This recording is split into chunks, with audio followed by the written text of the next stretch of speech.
दोस्तों नमस्कार, मैं संजीव भार्गव, वर्कशॉप कैलकुलेशन और इंजीनियरिंग ड्राइंग इंस्ट्रक्टर। पिछले 26 सालों से राजस्थान की विभिन्न गवर्नमेंट आईटीआई में मैं पढ़ा चुका हूँ। वर्तमान में मैं अलवर डिस्ट्रिक्ट की सबसे बड़ी गवर्नमेंट आईटीआई अलवर में पोस्टेड हूँ। 10 साल पहले मैंने अपनी किताबें भी लिखी जो पब्लिश हुई, वो वर्कशॉप कैलकुलेशन और इंजीनियरिंग ड्राइंग के लिए थी, जो सभी इंजीनियरिंग ट्रेड्स के बच्चे पढ़ते हैं। और वो करीब 8 से 10 जो हिंदी राज्य हैं उसमें चलती है। आज मैं जो आपके लिए वीडियो बना रहा हूँ वो वेलोसिटी और स्पीड वाले चैप्टर का तीसरा वीडियो है। 2 वीडियो मैं बना करके अपलोड कर चुका हूँ, जिसके अंदर पहले वीडियो में मैंने वेलोसिटी और स्पीड के रिलेटेड परिभाषाएं और उसको थ्योरी जो है वो सारी चीज़ें उसमें समझाई हैं। दूसरे वीडियो में मैंने कुछ न्यूमेरिकल लिए हैं और आज मैं ये तीसरा वीडियो बना रहा हूँ जिसमें भी मैं कुछ न्यूमेरिकल लूँगा, जिसके अंदर आपको सरल तरीके से किस तरह से किसी न्यूमेरिकल को सरल किया जा सकता है वो समझाने का प्रयास करूँगा। तो आज जो मैं पहला क्वेश्चन ले रहा हूँ वो इस प्रकार है। एक वाहन 4 सेकंड में 8 किलोमीटर प्रति घंटे से 24 किलोमीटर प्रति घंटे की गति प्राप्त कर लेता है। इस अवधि में वाहन का त्वरण व तय की गई दूरी ज्ञात कीजिए। तो जो मेरा पढ़ाने का तरीका है उसमें मैं किसी भी सवाल को सरल करने का जो तरीका बताता हूँ, उसके अंदर जो सवाल के अंदर पूछा गया है या दिया गया है, पहले जो दिया गया है उसके बारे में डिटेल लिखना चाहिए। उसके बाद उसके अंदर जो पूछा गया है उसको आप लिखें और सामने आप लिखें क्वेश्चन मार्क लगाएं, जिससे कि आपको सवाल करते समय ये ध्यान रखिए हमको क्या जवाब देना है। तीसरा, उसके अंदर आप अगर सूत्र लिख लेंगे जो उससे उस सवाल से रिलेटेड है तो आपके लिए बड़ा आसान हो जाएगा। और चौथी बात यह है कि स्टेप बाय आप स्टेप करते चले जाएं, तभी उसको समझ में आएगा। इसके अंदर हमें अगर किसी इकाई को बदलना होता है तो वो जहां हमने प्रश्न में दिए गया मैटर होता है उसी को अगर वहीं कन्वर्ट कर ले तो आगे जाके आपको समस्या नहीं होती है। तो इस और आप अपने जो इस समय पेपर आते हैं वो MCQ आते हैं, मल्टी चॉइस क्वेश्चन। उसके अंदर आपके पास ABCD 4 ऑप्शन होते हैं। तो इन सवालों को करने के लिए कोशिश करनी चाहिए कि आप जो है रफ के ऊपर जो आपको पेपर पे कागज़ मिलता है पीछे पीछे उसके अंदर रफ काम करें और इसके अंदर आपकी जितना कोशिश करें उसको शॉर्ट में करने की कोशिश करें, जिससे कि सवाल आपका जल्दी निकले और उन 4 में से कोई उत्तर निकल के आए। तो हम सरल करते हैं। तो इसमें दे रखा है वाहन की आरंभ की गति जो कि U कहलाती है, वो है 8 किलोमीटर प्रति घंटा। इस 8 किलोमीटर प्रति घंटे को हमको अगर मीटर पर सेकंड में बदलना होता है तो हमको डायरेक्ट 5/18 से जो संख्या होती है उससे गुणा कर देना चाहिए, जिससे कि डायरेक्ट हमारा मीटर पर सेकंड में ये वैल्यू आ जाए। क्योंकि किलोमीटर को अगर मीटर में बदलते हैं तो वो 1 किलोमीटर बराबर 1000 मीटर होता है और 1 घंटे को जब हम सेकंड में बदलते हैं तो वो 3600 सेकंड होते हैं।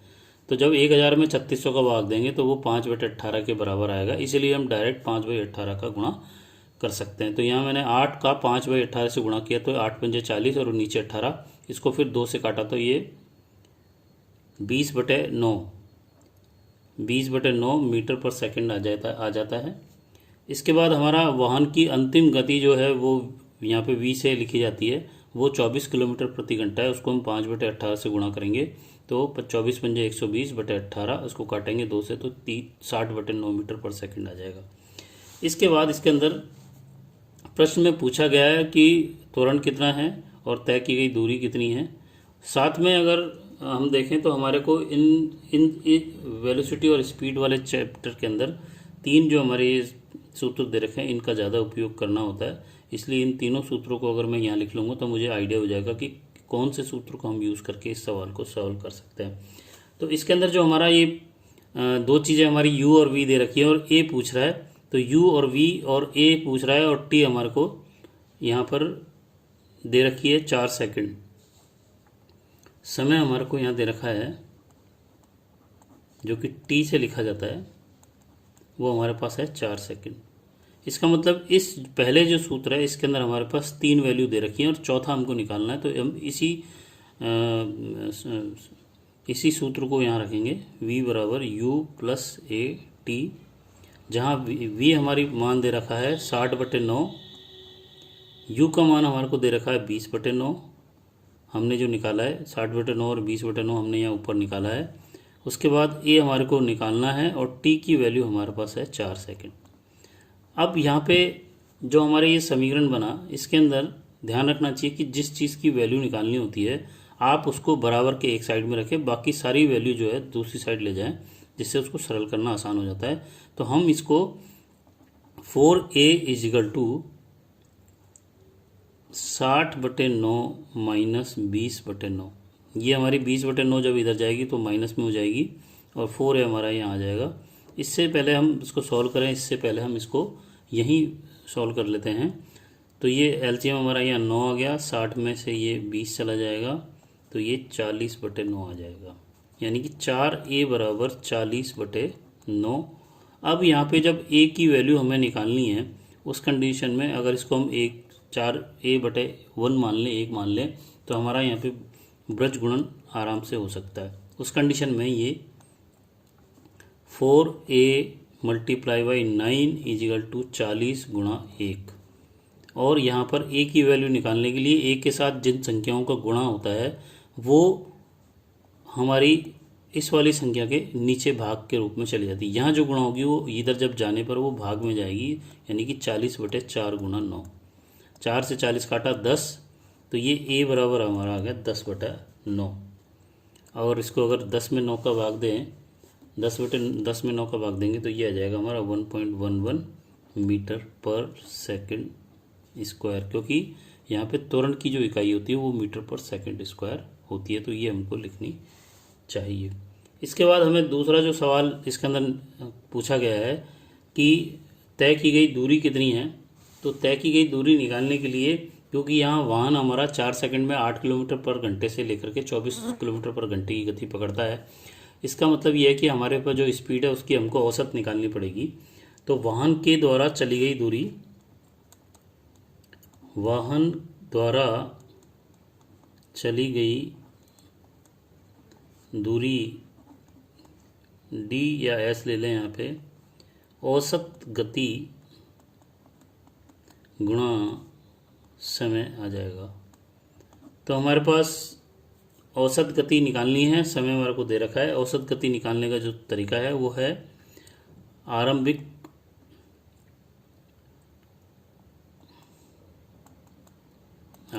गति प्लस अंतिम गति बटे 2, और साथ में हम समय का गुणा कर देंगे। तो हमारे पास आरंभिक गति थी 20/9, अंतिम गति थी हमारे पास 60/9, इन दोनों का बटे में 2 और गुणा में समय हमारे पास है 4, तो 4 हमारा कट गया 2 से, तो यहाँ बचा हमारे पास 20/9 प्लस 60/9 और इस पूरे का गुणा 2 से। तो यहाँ गलती होती है मोस्टली, यहाँ गलती बच्चा इस तरह से कर देता है कि ये 2 का गुणा 60 से कर देगा या इस तरह से, तो इसको ब्रैकेट में ले जाओगे तो बड़ा आसान हो जाएगा। यहाँ जब एलसीएम लेगा तो ये 9 आ जाएगा और ये 20 + 60 × 2 = 80/9 × 2, यानी कि 160/9, या इसको और भाग देंगे तो 17.77 मीटर। तो यहाँ पर जो वाहन द्वारा 4 सेकंड में 8 किलोमीटर/घंटे से 24 किलोमीटर/घंटे की स्पीड पकड़ने पर 4 सेकंड में वो 17.77 मीटर की दूरी तय करेगा, ये हमारा उत्तर हो जाएगा।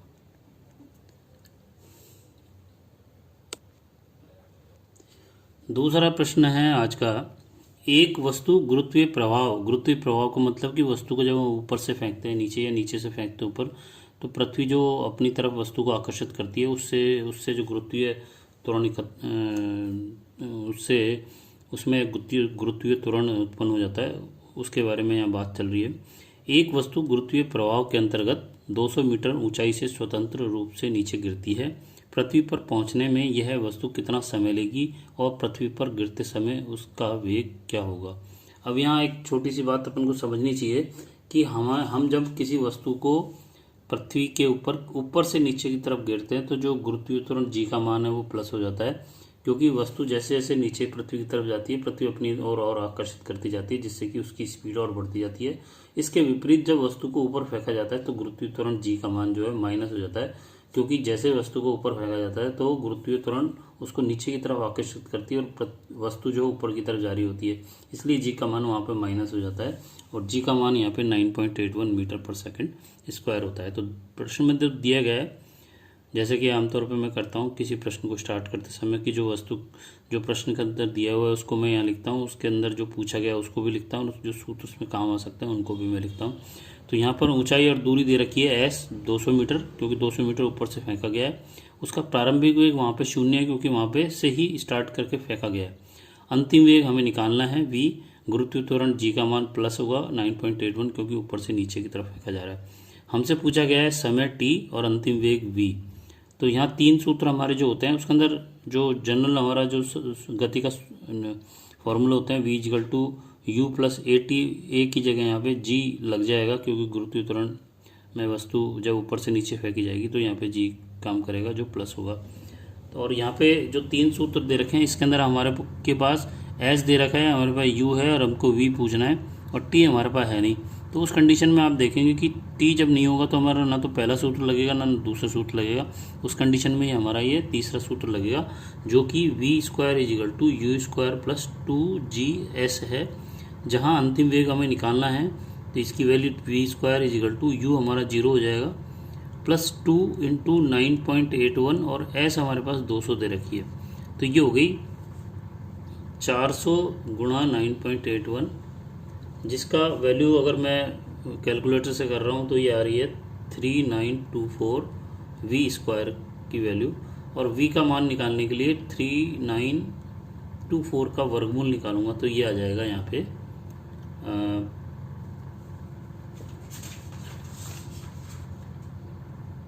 62.64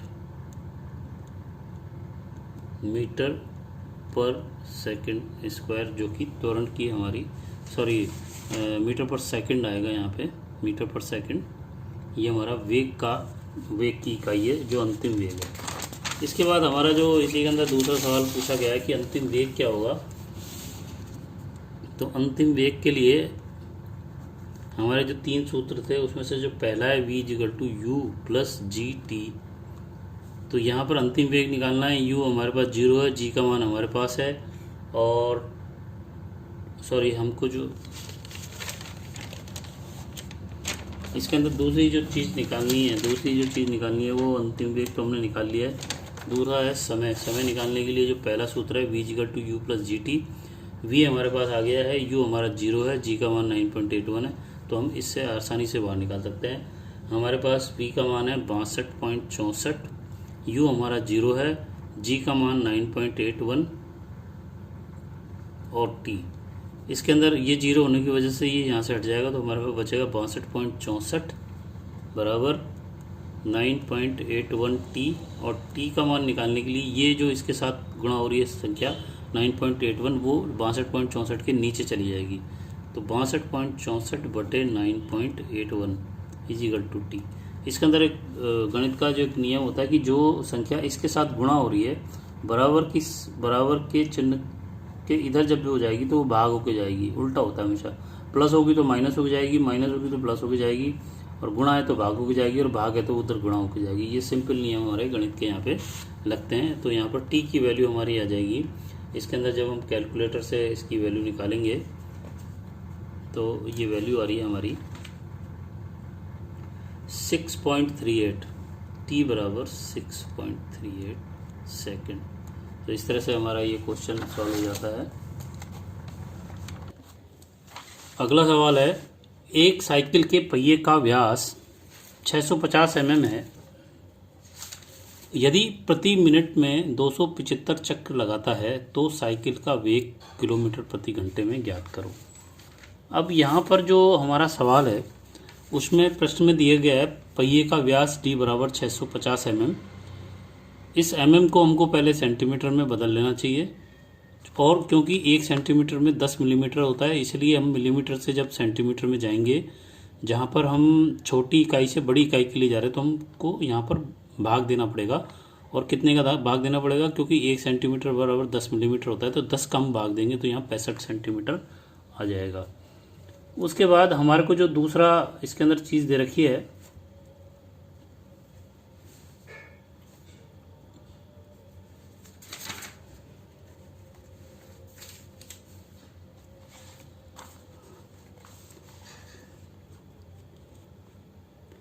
चक्र प्रति मिनट RPM, रिवोल्यूशन पर मिनट दे रखे हैं 275 चक्र, यानी कि 1 मिनट में काटे गए चक्कर, साइकिल के पहिए द्वारा 1 मिनट में काटे गए चक्कर हैं 275 चक्र। अब इसमें इस तरह के सवालों में होता क्या है कि अगर मैं आपको चित्र से समझाऊं तो यहाँ हमारा ये साइकिल का पहिया है और इसका जो डायमीटर या रेडियस हम मान लें R बराबर हो गया 65/2, क्योंकि ये डायमीटर हमारा 65 है तो R हमारा ये हो गया। अब अगर हम ये देखें कि साइकिल का पहिया एक चक्र में कितना चलेगा, तो हम अगर इसको यहाँ से इस तरह से काट दें और इसको सीधा करें तो हमारी ये दूरी जो आएगी वो हमारी परिधि के बराबर आएगी। परिधि का मान जो सूत्र होता है तो वो होता है πd या 2πr।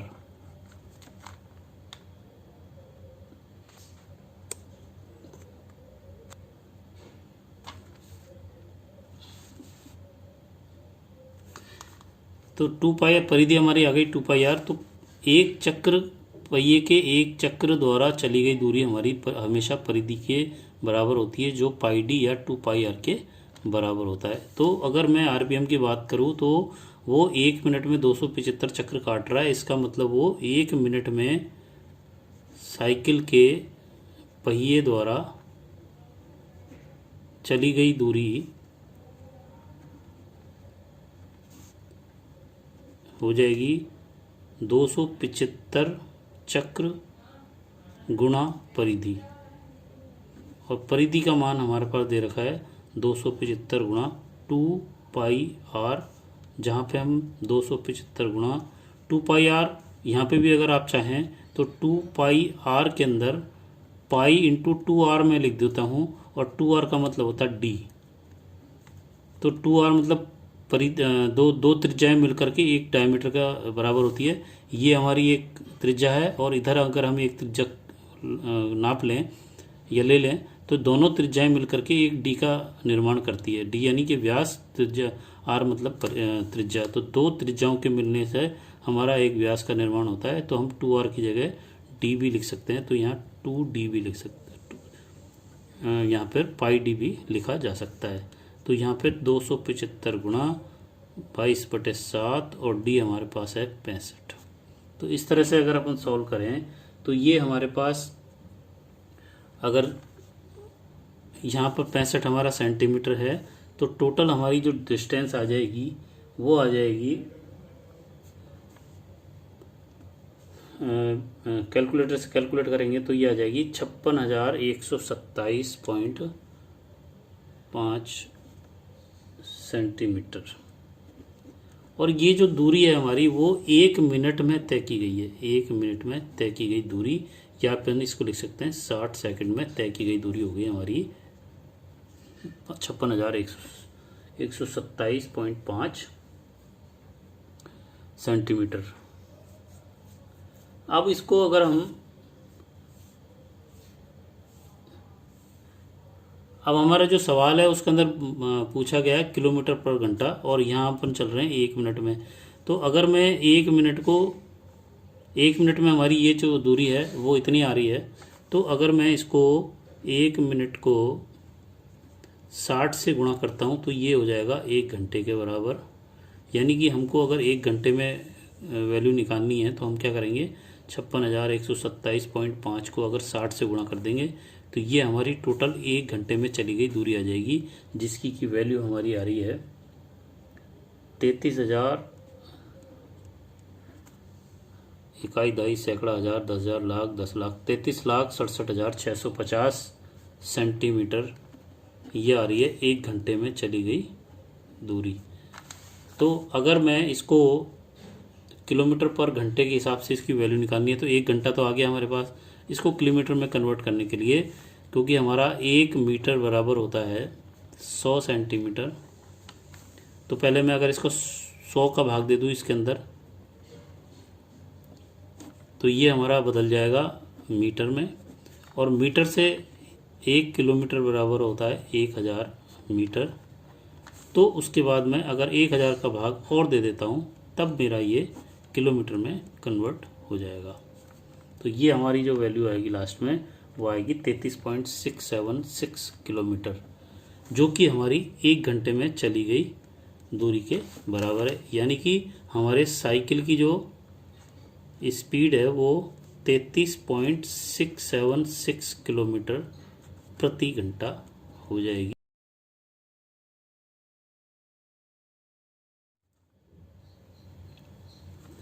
33.676 किलोमीटर प्रति घंटा हो जाएगी, जो हमारा यहाँ पे उत्तर होगा। तो इस तरह से ये सवाल हमारा सॉल्व होगा।